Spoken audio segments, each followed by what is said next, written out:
Lily, lately I can't help but wonder, are we on the verge of some AI-fueled revolution, or are we walking straight into chaos?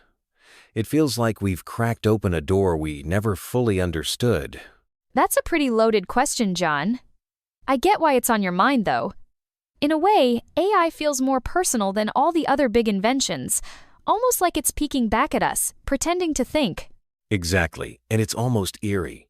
Sometimes when I chat with an AI, it responds so naturally that I forget it's all code and statistics.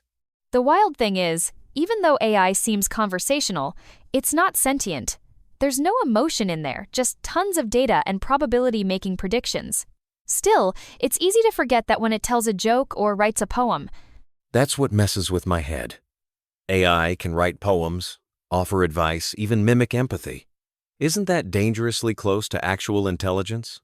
It's definitely intelligent, but in a different way than humans. Think of it as intelligence without the baggage, no fear, love, or ambition, just fast pattern recognition. But the big thing is, it can influence people who do have emotions. That's where things get tricky, right? If it can shape our feelings or nudge our choices, it kind of blurs the line between tool and influencer. Totally. That's why humans have to be responsible for how we use it, because AI itself won't care if it helps or hurts. Speaking of impact, have you thought about what this means for jobs? Honestly, that's my next big worry. Is AI coming for everybody's job? I mean, writers, artists, even programmers are nervous. Some jobs will change, no question. But it's not like AI can replace all of us overnight. It's great at repetition and speed, but humans still bring creativity, empathy, and true judgment to the table. But AI is starting to create stuff, art, music, you name it. Can artists really compete with that? AI's creativity is more remixing than original dreaming, you know?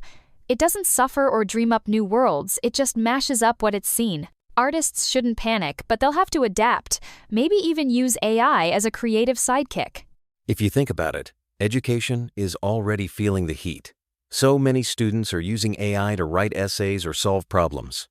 That's true, and it's forcing schools to rethink what matters.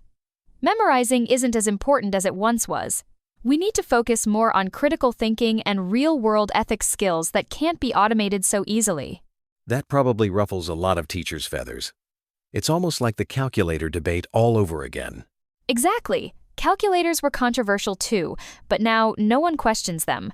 Maybe AI will become just another tool, once we figure out how to use it wisely.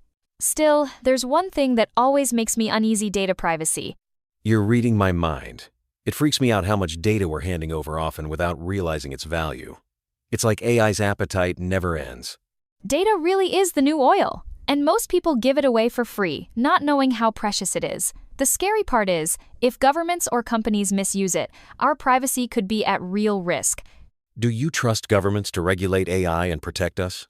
Because tech seems to move faster than any lawmaker can keep up. That's what keeps me up at night. Honestly, I think we need global teamwork here, since AI doesn't care about borders or national laws. But there's a philosophical side too. What if AI becomes conscious one day? Now that's a rabbit hole.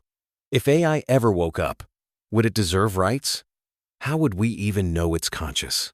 Philosophers love this question, but scientists agree we're nowhere near it yet. If AI could feel, then maybe it would deserve rights, because rights are all about protecting sentient beings from suffering.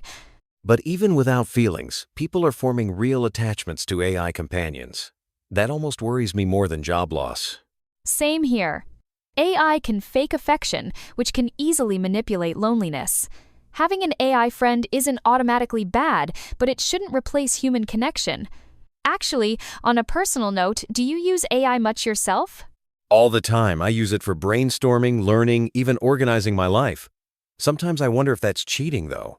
I get that, but I see it more like having a lightning-fast assistant. AI can help, but the real thinking and decisions are still on you. The bigger danger is letting it make us lazy, though. That comes down to our own choices. You know, I expected you to be more cynical, but you sound cautiously hopeful. Cautiously is the key word. I believe humans can rise to the challenge, but only if we're honest about the risks like inequality in developing countries, or letting greed take over.